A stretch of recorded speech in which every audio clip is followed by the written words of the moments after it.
Okay, good morning everyone. It's just past 11 o'clock now, so we'll make a start. Welcome back. This is the second of today's sessions, 2 of 4, delivering a live class using Teams.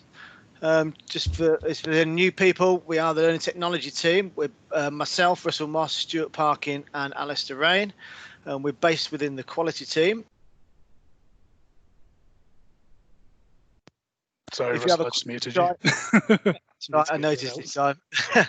If you just have a quick look on the front page there, you'll see our link to our support page on the College Staff Hub, where you can contact us there through there. Our links are there as well. So just to how the session will run is that the same as this morning. If you ask you to all to mute your microphones, turn your video off, ask questions throughout the morning using the chat bar there. Alistair Rain and myself will be there trying to feverishly asking questions there. I say Stuart will be taking questions during the demo.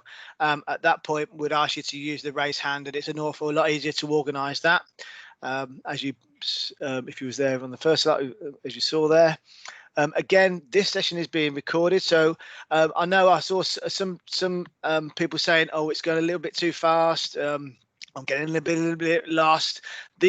All these recordings will be available at the end of the day for you to watch at any time. And not only that, we're there as a team to support you. So we've been doing lots of drop-ins for the last 3 months. So if you missed those, but if you, I say, if you need our help, some of us will be around during the summer to help on one-to-ones or maybe small groups. So today's session, delivering a live class using Teams.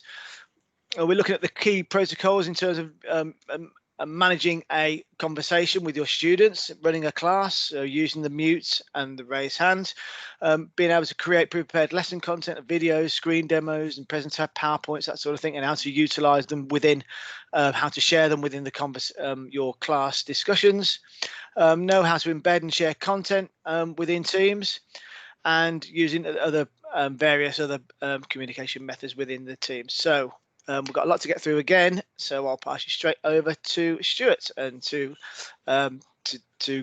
carry on with this session. Cheers, Stuart. Cheers, Russ. Thank you. Again, yeah, just as Russ said, we've got a lot to go through again. Please don't worry too much about the amount of content. It really is more of a whistle-stop tour of everything you can do, and then we can support you through the actual doing of it later on. We just want to show you really an overview, what is possible, what you can do with this platform, and then we can support you further. So please don't worry too much. Right, and just a reminder, you are obviously, if you do speak over here, you are being recorded as well. So just to make you aware that that recording is happening and other people will have access to this. Okay, we're going to look in this session then at setting up a live class and delivering to your students. It's not exhaustive of everything you can do in there, but it'll hopefully be enough if you haven't done this yet to get you up and running with doing it. Things like sharing your screen and stuff like that is a common question, so we'll spend some time on that later on and controlling that meeting environment. Just a quick reminder, if anyone wasn't in the session this morning as well, that Teams is part of the Office 365 account. I can see we've had quite a few people still logging into these as guests, and as such, if you're doing this with your students and they're signing in as guests, if they're not using their student accounts, you're not using your staff accounts, you have got access to this meeting. It's fine for in here, but should you want to then share documents from within Teams areas and things like that and use the extra features within Teams, the assignments and stuff like that, they wouldn't have access to those using those external accounts. So pushing the use of everybody using college accounts similarly with your students. They should be using their student email and password to log in. If they do use the app, that first time that they log in with their student email and password on their phone, things like that, it will keep them logged in, so they'll always getting those notifications, and they don't have to log in each time. It will save those details, so it's it is better to push them to be using their student accounts. Okay, so we looked briefly at the calendar icon. I'll just turn off incoming video again. Someone's videos on there. If you have got your video on, be aware that you will be in that recording at times that goes out to everybody. So you might want to turn your video off in your meeting toolbar. I'll just go to sharing my Teams environment with you again. Okay, so we did touch on briefly about setting up a meeting in that first session. Over in that calendar icon to the left there.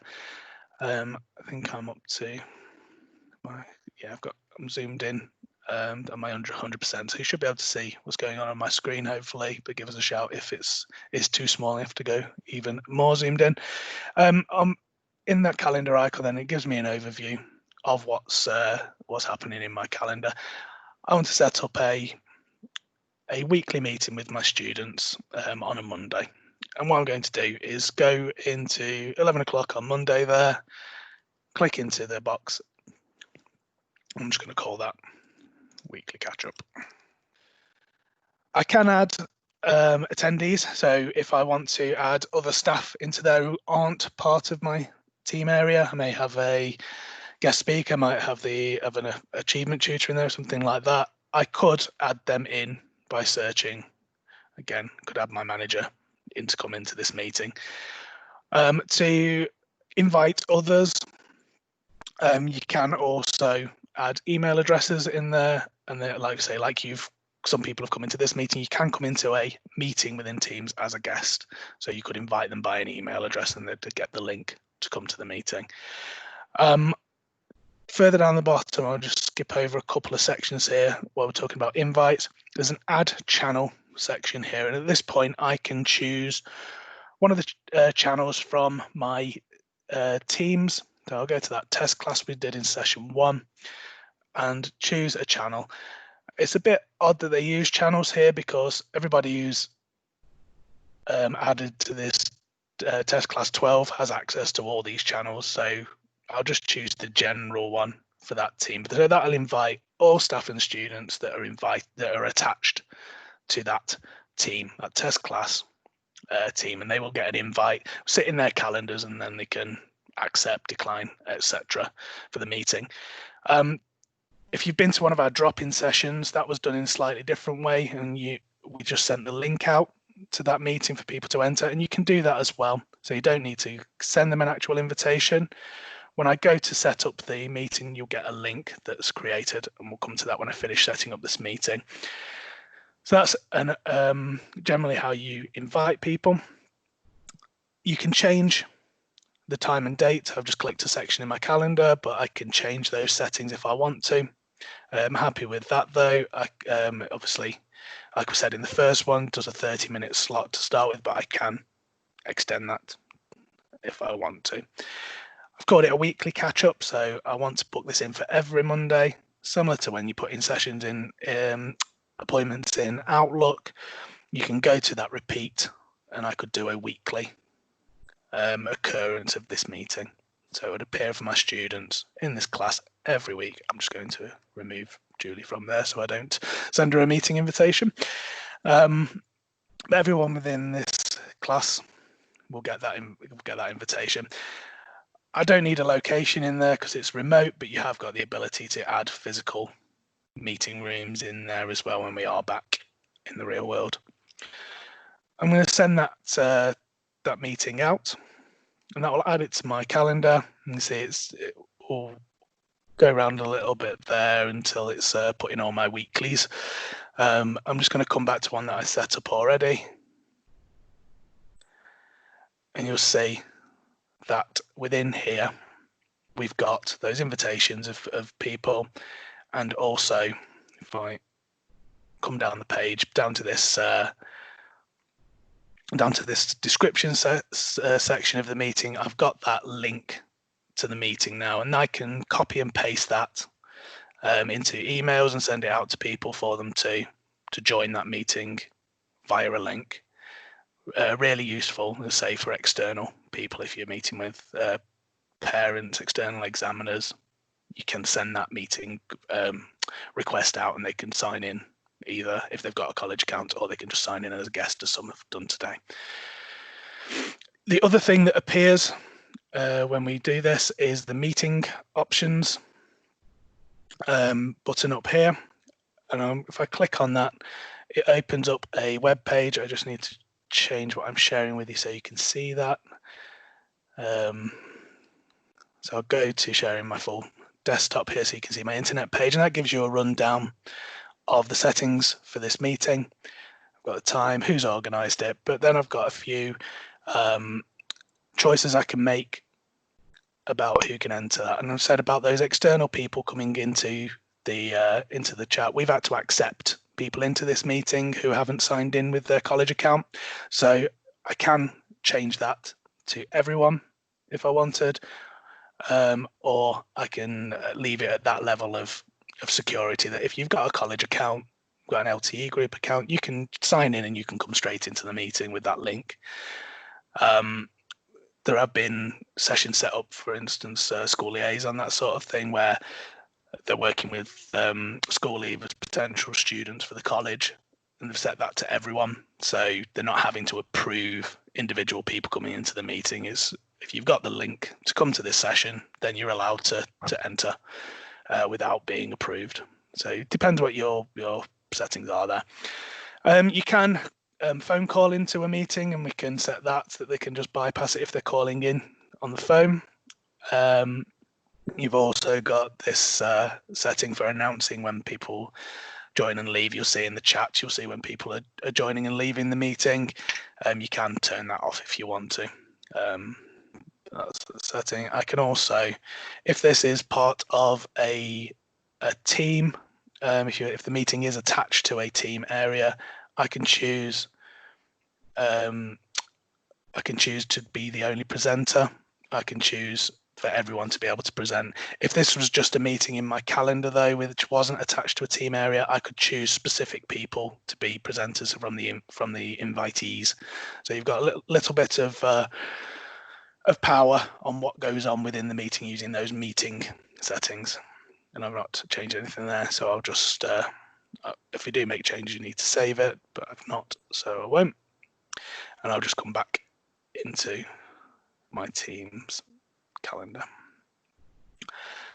Come back into meeting, so you'll see that's where that link is for there. I'm just going to go back into the meeting from this morning.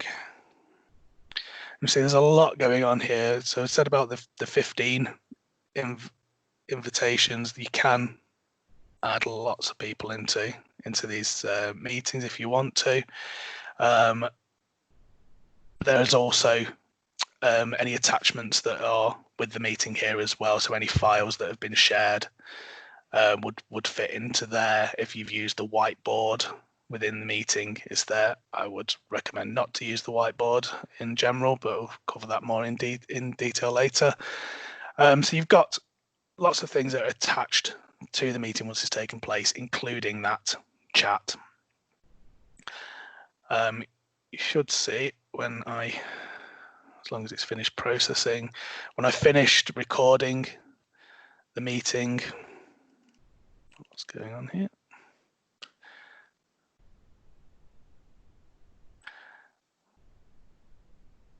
We have this same problem that was discussed this morning of looking for that the meeting recording. It sits in the chat there.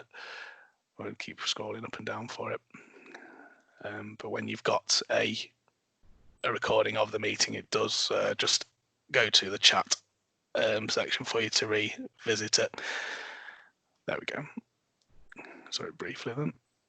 So up the top of the meeting, I've got the recorded by Stuart Parkin, and I can go and look at that recording from the meeting within the chat that's attached to that meeting, and I can open that in stream, which we'll do in session 4. Look at what we can do with those meeting recordings. If I want to look at another way of setting up a meeting, we look briefly at the new meeting bit here in the top right hand corner of your calendar. You can also just launch an immediate meeting there using Meet Now and invite people to it and give it a name, and it would just be an impromptu meeting. I want to go into my test team again, so and show you another route to the same thing as we discussed earlier. There's quite often more than one name, more than one way to get to the same place. You can see the meeting that I'd attached to this, the weekly catch-up, has been posted in here. So we can go to that meeting via the post section once it's already been set up. I can also start a meeting from this post section. So underneath in the new conversation, there's a Meet Now button. That will open up my camera. You see me in my dining room. I can turn that off if I want to. And I can meet now. I can add a subject for the meeting, or I can schedule a meeting for later on. This is only available in standard channels to schedule. If you're using private channels, you can only do a Meet Now option. You can only launch a meeting there and then. If you want to schedule a meeting for later on, it needs to be attached to a standard channel, so to that general one there. Close out of there. But yes, there's another route to get to the same place. Meet Now, and then schedule the meeting. It pre-fills the channel that I'm in. So whereas before when I came from the calendar, I had to search for which channel I wanted to add. This way pre-fills who you're inviting, but then you go in and have to change the date. So you're coming at the same thing, but you're pre-filling the details for the meeting from a different direction. Hopefully that makes sense. Anybody have any questions at that point?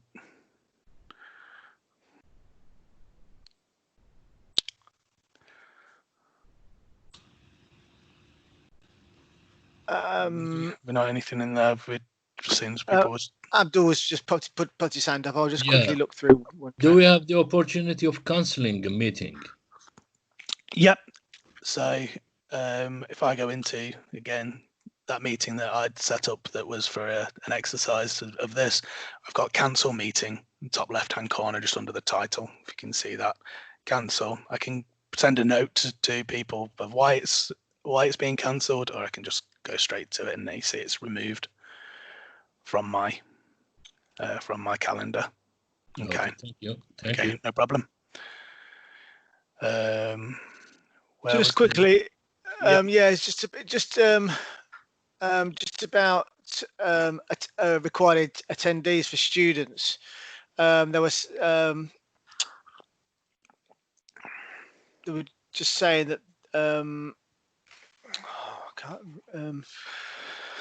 there was that glitch, wasn't there, that we'd had with, was it Lena, who was getting the required attendees kept being populated when she was adding a channel. Yeah, they're just saying that they were still able to add to join the meeting, but I'm guessing that was through a link, and obviously people can still, if you share a link to a meeting, people can still join. Even if they're not students in your class. I mean, ideally in that meetings options sections, I would like an option to say people who aren't invited, people who aren't part of my team, but it's not there.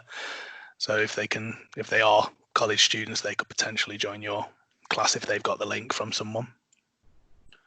Yeah, there's no way around that I'm aware of. If they've got the link, they can get in. Just quickly, Shabana was just saying, where was the meeting check settings? So once the meeting has been set up, you go back into it, and then that meeting options appears. You can also, once you're in a meeting, on the participants panel, you have a manage permissions bit there, and that takes you to the same page. Also in the more actions button, there's meeting details there, which gives you the overview almost, and the joining info. So that gives you a brief overview of what it is, but in terms of the actual settings within the meeting is at the top of the participants, and in the calendar it's at the top of the page there. Yeah, one of the questions was if you didn't obviously if you didn't want to invite the whole class and just Pacific students, I was just saying that you'd have to add them in the additional attendees without adding your channel. That's the only way you can just have half a class. So you'd have to go through putting each student one at a time. Yeah, that's all. Yeah, I mean, you could. What you could do is another way of approaching that is, although you can't schedule a meeting in the private channels, you can. You don't have to be in a meeting for it to be running. So if you went into a private channel and pressed Meet Now, that could just be running, and then whenever you go into there, your students could meet in there. It's kind of running in the background. So you have got the ability to just have a meeting room constantly running if you want. It's just there running away in the background. It's not a timetabled slot to go into that meeting, but the actual video room is there. So you could get around it that way, because you could add a certain group to that private channel and do that. And that's kind of how the method for doing clunky breakout rooms works at the moment, until Microsoft add that function properly. But yeah, you could use the Meet Now in a private channel to get around that. Yeah. Nicola's just asked, can you be in more than one meeting at once? You can't be in more than one meeting at once on the same device. So if I went to Meet Now and pressed it, I would be on hold in this meeting. I'd disappear from you. But you can have as many meetings kind of on hold as you want and skip between them. So you can nip in and out of those private channels if you had your students meeting together in those. You could go between the meetings, but you just, as soon as you entered a meeting, it would put you on hold on the one you were leaving. So you can just skip between them. There's a video on how to do breakout rooms currently. I'm not going to go into it for everyone here because it's a bit of a mind blow. But if we send the video out to do that, it will show you how to skip between meetings in different channels. But yeah, you kind of answered your question, I think. Yeah, there is some chat in the also about the recordings and where they're going and that sort of thing, and whether students can record meetings. I said we'll go into that on session 4, won't we, Stuart? Yeah, we'll go into what you do with the meetings, all the permissions and everything. Follow up from Nicola there about using different browsers. I've never tried it. I know I wasn't sure if it was what made the video freeze for people earlier. I was presenting from one laptop, but I had the meeting open in another one, so I could control muting and things like that. And once I turned that off, it seemed to sort it. So I was in the same meeting twice as me on different devices. You may be able to go in the browser version on different browsers, like you're asking there, but it may create glitches like that. I don't know. One to play with. You can technically be in the same meeting twice as the same person. Kind of. It's all very meta, sorry. Just ignore everything I've just said if it didn't make sense. But yeah, experiment with it, Nicola, and let us know what you find out as well, please. That'd be great. Have we got any other questions at the moment, or shall I carry on to being within? Carry on there, Stuart. That's great. Excellent. So as we saw in the What's New section earlier, the number of meeting attendees can be up to 300 now. It was 250 till recently, but that should cover most situations.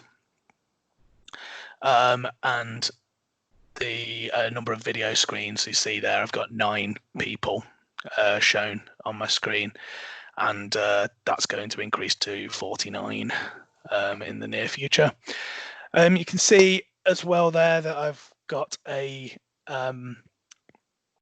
random selection of people from the meeting. If I wanted to just have the lovely John on my screen there, whether it's just his image or his video feed, I can click on the buttons next to his name and pin him to my screen there. I can also just unpin him and go back to that view. So you can select who you've got on your screen, video or image wise.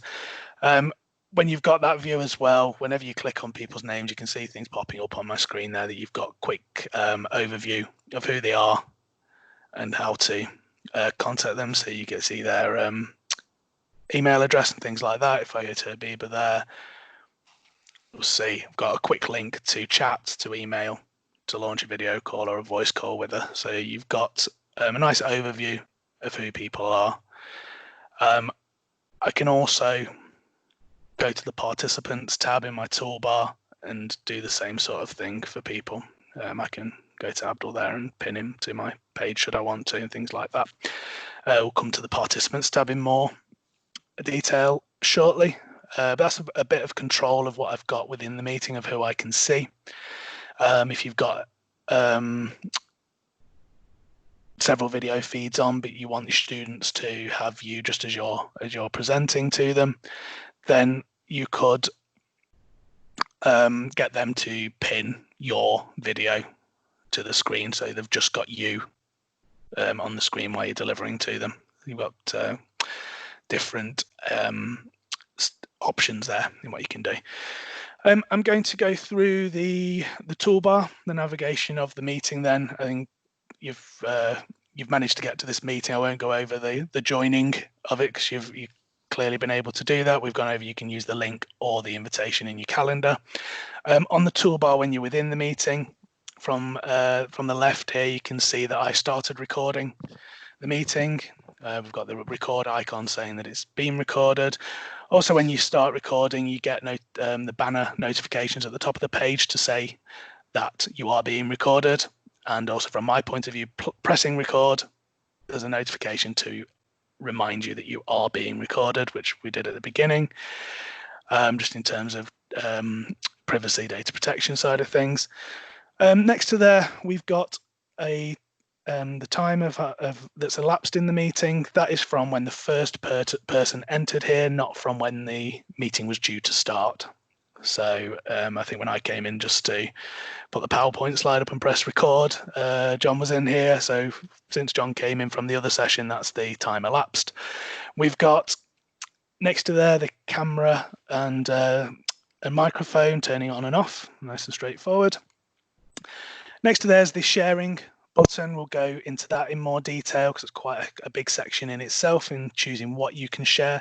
You can see because I am sharing my screen already, I've got a cross there, and that just turns into a button for me to stop sharing with you. The more actions button I'll come back to as well because that's got lots of subcategories to it. We've looked at the raise hand at the beginning of the session. Again, if that's not showing for you or any of your learners, we go to the profile and updates. Quite a recent feature that got added, and some people are still missing it from their installation of Teams. So we just check for updates and bring that in. But that enables you to manage those questions within the meeting. The next button is the conversation, as we've been using throughout the sessions. Within here, a lot of you have been using some of the extra features anyway, and you've got the responses. Like a lot of social media platforms, you can respond to posts like that. We can also, as we looked at in other conversations across Teams, you can save this message. The Immersive Reader, by the way, I've never done this for a chat message, but we can open an Immersive Reader that goes and plays. It will read out our text from our screen, and we can change different readability options there as well. We'll go into that in the class notebook session. The toolbar is a pain in the behind in terms of where it goes. Nicola, you said about moving it. You can't move it around the page. You can go into full screen, which does move where it is on the page. And if you click off the toolbar, it does disappear until you move your mouse again. So you should be able to get it to disappear, but moving it, unfortunately, is not an option at the moment. I'm just going to exit full screen. There are very well supported feature requests with Microsoft asking for more ability to move and customize this toolbar, because it does get in the way a lot of the time. But say clicking off or just leaving your mouse alone for a bit should get it to disappear like that. It just appears straight away as soon as you press. The conversation tab again, that chat. Other options that you've got to share within here, we've got that formatting option, the A and the paintbrush at the bottom, so we can use a lot of the tools that you have for formatting within Word, bringing in your different options there. We can also attach files. Now, if this meeting was attached to a team, if you had invited a channel when you set up the meeting, you'd have access to all the files from that particular team as well. So those assignment briefs, handouts and things like that would come up as an option for you to attach to this chat. Because this is just a meeting from my calendar, I've got options specific to me, so I can upload from my computer a new file, or I can choose from OneDrive. So if I wanted one of those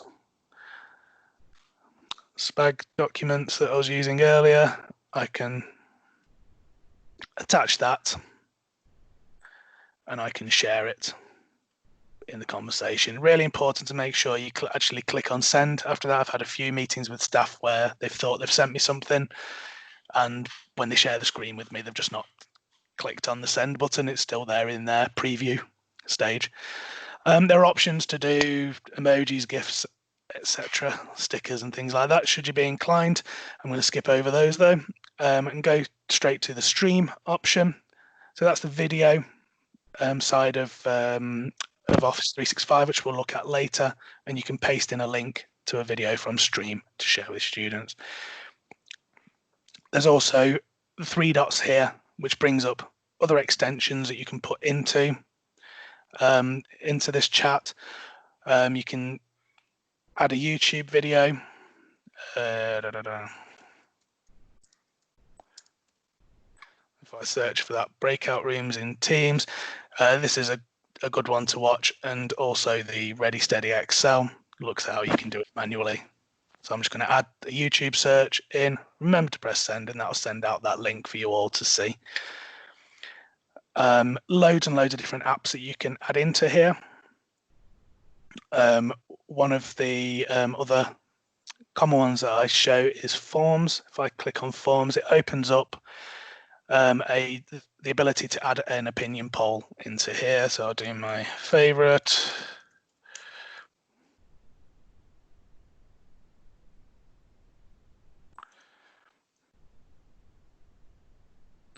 Add an option.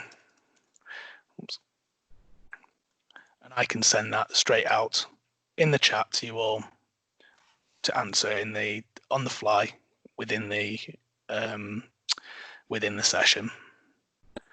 So as students, you'll be able to do that, and you can do that. There's no option to select to have a correct answer for it, so it's not going to mark it for you. But you could put a question into there and see people's responses. Now, all those responses are logged as who they're from, and when we go into forms within Office 365, we could look at the responses from those as well. I'll have a brief look at forms in session 4 when we're looking at video, and I'll show you where those responses go in that one. We can see a nice way of just getting some interactivity through that chat. We've got a nice text answer there instead.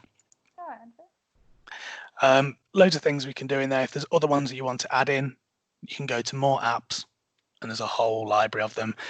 Alistair very bravely went through and found a top 10, and will, if he hasn't already, pop a link to those top 10 if you could. I put it in session 1, but I'll put it in session 2 as well. Yeah. I'll do that now. Yeah, so they're useful both in, it's the same ones that you can add as tabs within the team itself, but you can bring some of them into that chat environment. Okay.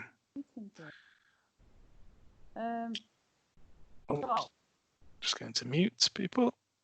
Oh, Nicola, sorry, I did see your hand up and then I carried on talking. Carry on.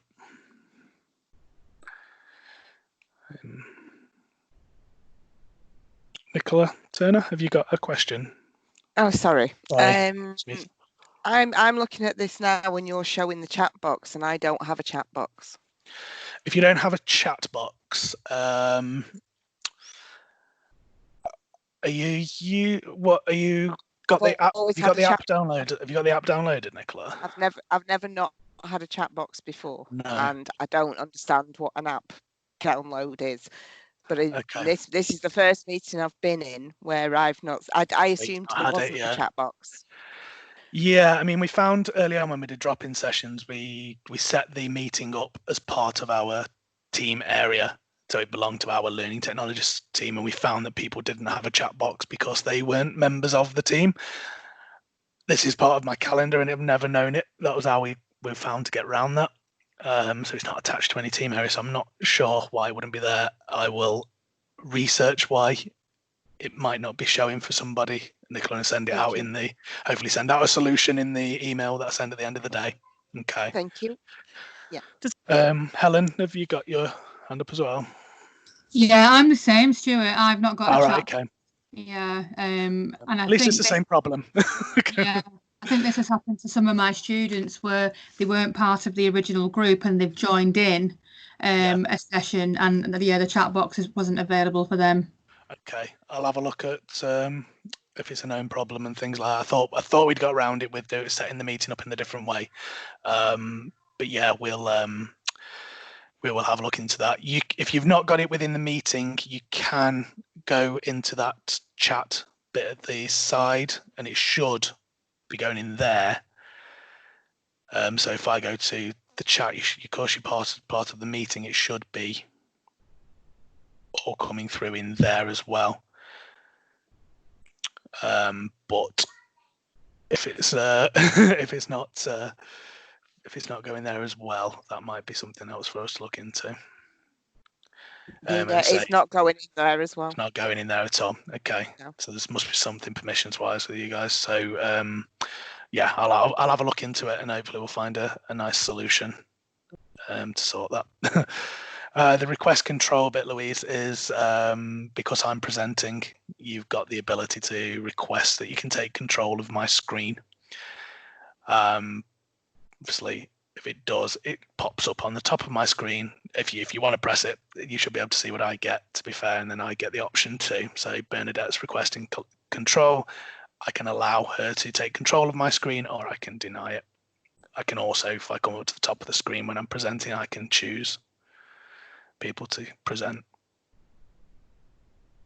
I'll just keep denying them. So yeah, they can that's there, because I had it set up when I set up that meeting, and I chose that anyone can present. That gives that option. But when I set it up, if I come back into setting up the meeting and meeting options, and then who can present, I've got everyone. If it's only me, might not do it after the event now, but that should take out that option for people. Bizarrely, I think the defaults in here are wrong, really. It should be set up, but that's the default. Maybe one of my many jobs to log with IT about sorting this out. But yeah, it should. That's what should control it. Shall we say? Go with should. Going in that meeting options. Okay. I'll come back into the actual meeting. We've not got a massive amount of time left. So that's an overview of the chat, and hopefully we'll find a solution for how to force that to appear if people aren't getting it for certain meetings. That I wasn't aware of that problem. Sorry. The participants tab, unfortunately, at the moment, you can only see either the chat or the participants. It goes into the same space. There are many requests to Microsoft to give you the opportunity to split that screen or control how much of which you see over that side, and being able to see both the chat and the people in your session in the same space. At the moment, though, I just get this out to the side. We looked at it briefly before in terms of the permissions for the session. We've also got next to there that download attendance list. And if I do that, it will download that file, the attendance list file, and put it in my It's still doing that. It'll put it in my files section over here in my downloads, and I've got that attendance list that I've just downloaded. I, as the organizer of the meeting, have that, but students won't be able to see that, won't be able to download that. I can close the pane there as well. Sorry, Stuart, can I interrupt? I blinked for a moment and I missed where your cursor went for where you first found that download list. Can you take Okay, so yes, so as I I download it in the people bit, Michelle. Yeah. In the participants tab, and then in the files section over on the far left, which we looked at in session 1. Ah, right. Thank you. You've got your list of files and it's in downloads there. It'll also be in your downloads folder on your computer as well. Okay. So you've got a link to go and find it there. Lovely. But it gives you that list. But yeah, it all goes out as a Excel spreadsheet. It's a CSV file, so you can open it in Excel and use the data in there. Okay. Lovely, thank you. Mother just asked a question worth sharing, I think. Can it be downloaded after a session has ended? Good question. No, it can't. Not at the moment. For a session that's finished, you can go into. So if I look at this morning's, I can't even see how because that meeting's still going on. Go to one I've actually ended. It's not going to show me for any of these. You do get a list of people who were in the session, but not in the same way. The participants download. I don't know if it's because I'm so zoomed in actually. No. I don't know why I'm not seeing those. You get a very hard to navigate list of who's been in the session basically, and you can just look through the chat actually. Yeah, you get that kind of box at the top, so I can view in that respect after the event and look through one by one in that way. But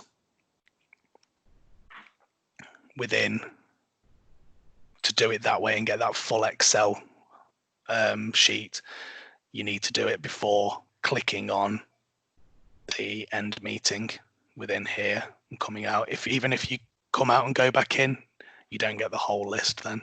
So you need to do it before you leave that meeting.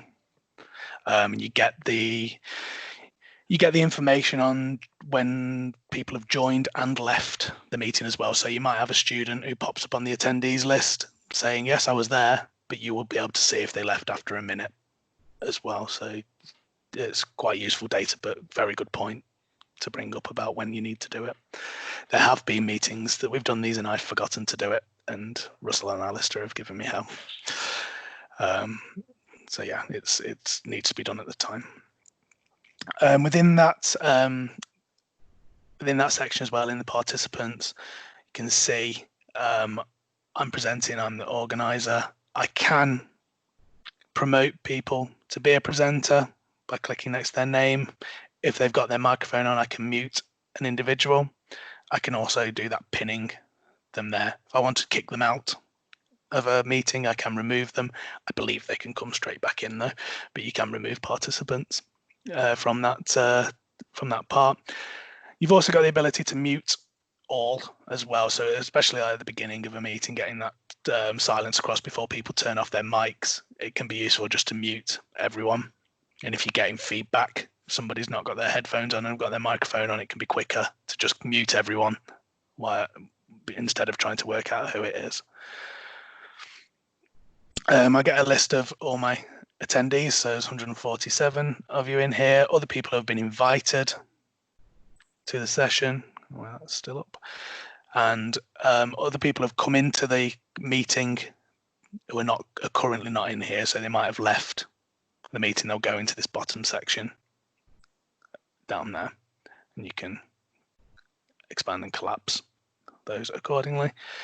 I'm going to go to the more action section. We've only got 15 minutes left, so it might be quite whistle stop again. The turn on incoming video, I've got mine turned off at the moment, so if any of you've got your videos on, I can't see them, but you can do that. And that is just for yourself. Like we said earlier, you can't turn off video for everyone You can't stop people from having their cameras on, even as an organizer. You're just choosing not to see it yourself. When you leave a meeting, you can kick everyone out at the end by doing end meeting. That ends the live session bit, but they could still access the chat and comment in there. The start and stop recording, we'll look in session 4, more about where the meeting recordings go, but that's where you start the recording.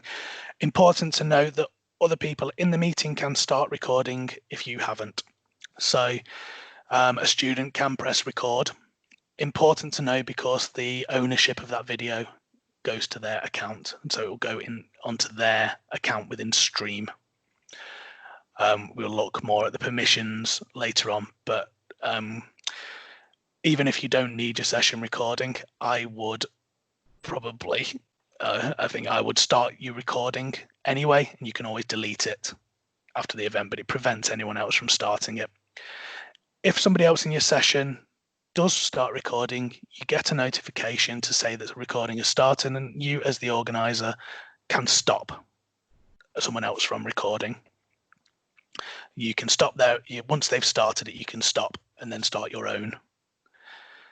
So just really important to be aware of where the recording's happening. You get that alert to say who has started, so who would be owning that video if they've recorded it.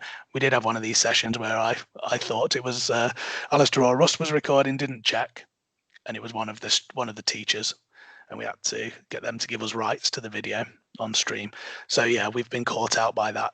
To just be aware of who's recording if they are, and how to turn it off. The turn on live captions here, that is specific to you. So on my screen there, you can see it's trying to decipher what I'm saying as I'm saying it. That is only for me as a user. If a student needs those, they would need to turn it on for themselves. And also importantly, that doesn't follow through to the recording that you make of the session. There are ways to add a transcript and some subtitles to meetings, and we'll look at that in session 4. See, it does quite a good job of my mumbly, low voice, and it is very distracting for me as well having them on, so I'm just going to turn them off. But it does quite a good job. Above there, we've got show background effects. If I do have my video on, I can choose to blur my background. If I apply and turn on my video, it's blurring my dining room there. If I don't want you to see that I'm in my dining room, maybe I want to be on Miami Beach, I can choose from one of the preset options within Teams. It gives you quite a few. You can see at the top there you've got add new. I can put another picture up onto Teams to use as my background, and I've done that at the bottom, so my friend here can be lurking behind me should I want to, or I can go to Joshua Tree and hang out in the desert. So you've got the ability to both do a fun background if you want. There's plenty there already filled in. Do your own, but it also can add an element of professionalism in one way, not with a great white behind you, but it can give you privacy. We are all obviously working from things like our dining rooms, our spare bedrooms. Been in some meetings where I've thought, obviously in the background, people might not be fully aware of what's there on the shelves and stuff like that.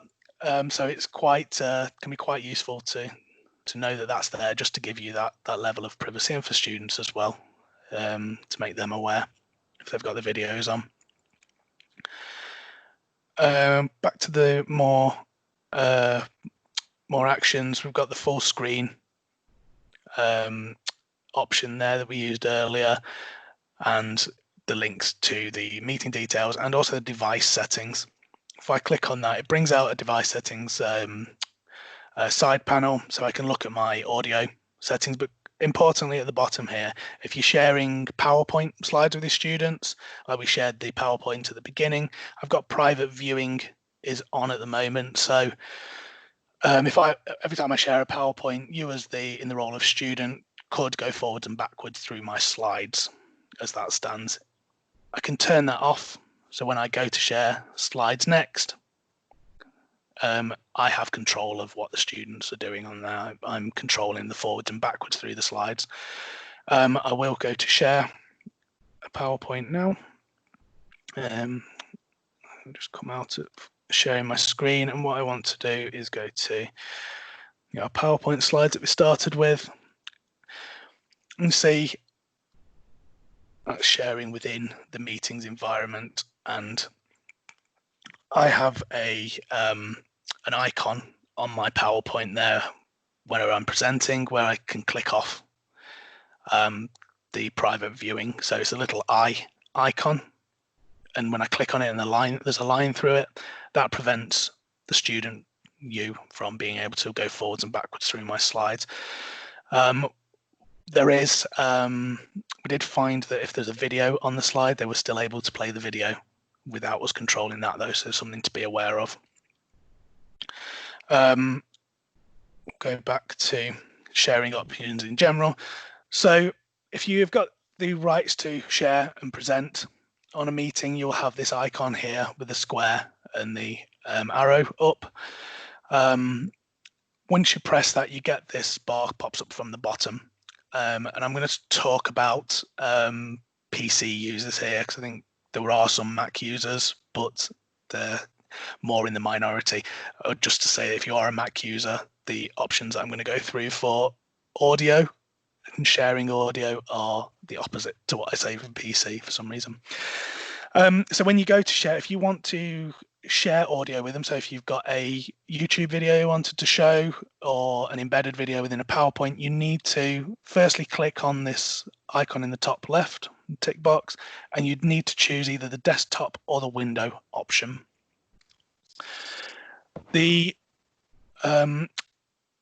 Both these options will show what's on your monitor screen. What's different about them is if you choose desktop, that will show everything that you're doing on your computer.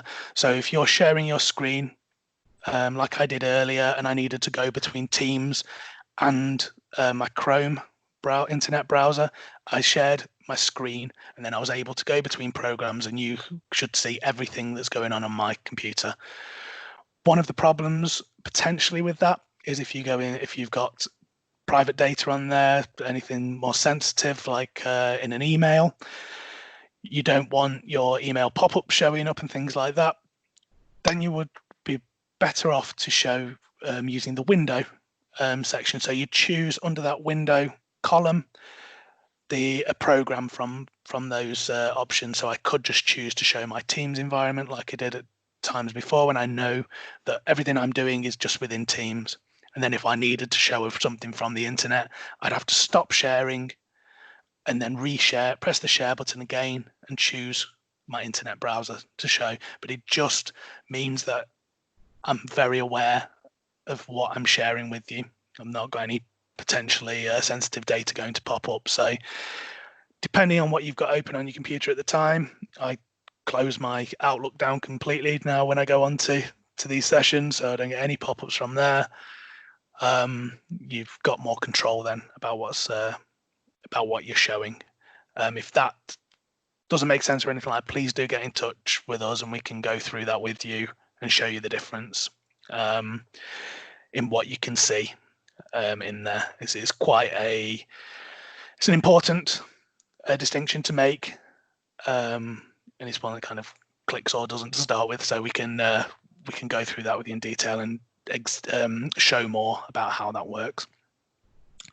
The PowerPoint section, that gives a list of your recent PowerPoints that you've accessed within Teams. And importantly, again, if you've got any embedded videos in there, any audio files within your PowerPoint, that won't follow through to your students when you share it. They would see the visuals, and also animations on your PowerPoint don't work when you're sharing in that way. So if you've got a PowerPoint which has got loads of animations, got audio, video, you need to really choose either desktop or window to share them. If you do, like we're doing at the moment, if you do just want to show the slides, there's nothing extra multimedia on there. You can use this integrated PowerPoint sharing. If it's not in one of your recent files, you can click on Browse there to choose more more PowerPoint documents to share with your learners. I'll quickly mention the whiteboard. I said earlier I'm not a fan. I'll show you quickly why. I'm just going to share a new whiteboard with you. Now we've got 100 and something in here. This is a completely collaborative space. I get a notification saying this is not being recorded. And I've just got a new option that's come up. I can either choose to present or collaborate on whiteboard. So it has been improved. I'm going to show the collaborate option. And there have been new settings just made this, so it might be more useful than it has been previously up till today. So at the moment, this is on fully collaborative mode, and you as learners can choose pens and just write on here. I, as teacher, have got no control over what's going on here. So in terms of potential for abuse, profanity, things like that, you've got no control over what's going on here other than manually using the eraser and getting rid of it. So lots of stuff going on there. And I, importantly, have got no idea over who's doing what.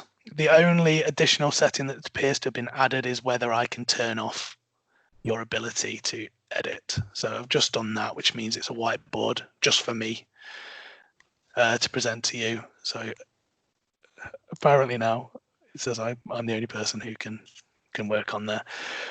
But yeah, it's not the most extensive, and it's not got the most you've not got that accountability for what students potentially are going to do on there. Shelley, you've got a hand up. Yeah, sorry, Stu. I don't know if this is the same for anyone else. I can only see a blank screen. I can't see what you're doing at the moment. One of the potential of the sides, again, with sharing that PowerPoint and sharing with the whiteboard, this does seem to be glitchy about it showing on everyone's device. Yeah. I'm much more of a fan of sharing my desktop or a window. Okay. One of the other options is there's a program called Links, which is in the software center on your laptops from college, and you can choose to share that instead of the whiteboard. So if I close the whiteboard and go to, I've just opened Links on my desktop. If it is just me presenting, I can open a whiteboard page within there and show and use that as my interactive whiteboard. And I can also put images, videos, and things into there, which I think is much more powerful. And you can save the slides for later on to share with students as well. There are definite limitations with that whiteboard. If you do need to collaborate with students, however, you've got the ability to share your class notebook, which we'll look at in session 3 after lunch, and they can collaborate on a page in there using text, images, videos, and stuff like that. So I think that is probably, again, a better option than whiteboard for sharing. So you've definitely got options there. I'm not a fan of the integrated whiteboard as it is at the moment. There is a full app version of it. Again, I've got a job with IT logged, which has been there for quite a while, to have the full app version available for staff to use within there. I thought that's what had been turned on then, but it doesn't look like it is. So maybe when that's available, the full version of whiteboard, it might be a different proposition for you. But there are other options. If you do want training on the Links software to use it, one of the advanced practitioners, Dave Byrne, is a massive advocate of it and has done some tutorial videos on using it, but is very keen to support staff in its use as well. So I think if you've already shared it, Russ. So there's a link to Dave's channel on stream with how-to videos. But please use those and can get in touch with him or us to learn more about that. I say we'll cover the class notebook side of presenting in session 3 as well. I've got to 12 o'clock now, and I've shown pretty much everything that I wanted to. I'm happy to do a lightning round again, though, Alistair, if there has been anything I've missed. Well, I think the only thing that I could see was outstanding was, sorry if I missed this, but when you're sharing the PowerPoint slides as a show, there is an option to prevent students from moving the slides on themselves, which had come up in the chat. Somebody had asked about that. I showed the 2 ways to come to that, but it was through the more actions, and I'm not sharing my screen with you. Here we go. So in the more actions, icon there, and then device settings, you can turn it off at the bottom of there, private viewing, or once you're actually in the PowerPoint, there's an icon on your presenting toolbar to stop people from moving forwards and backwards. Thank you. Okay, just mute people. I think that's most things in there. Again, a lot of information. Please do use us to support in that element. And we shall see you after lunch to look at Class Notebook, which is another aspect that we briefly touched on earlier, but we'll go into more detail after lunch. So enjoy your hour, and I shall see everyone at 1 o'clock. Thank you.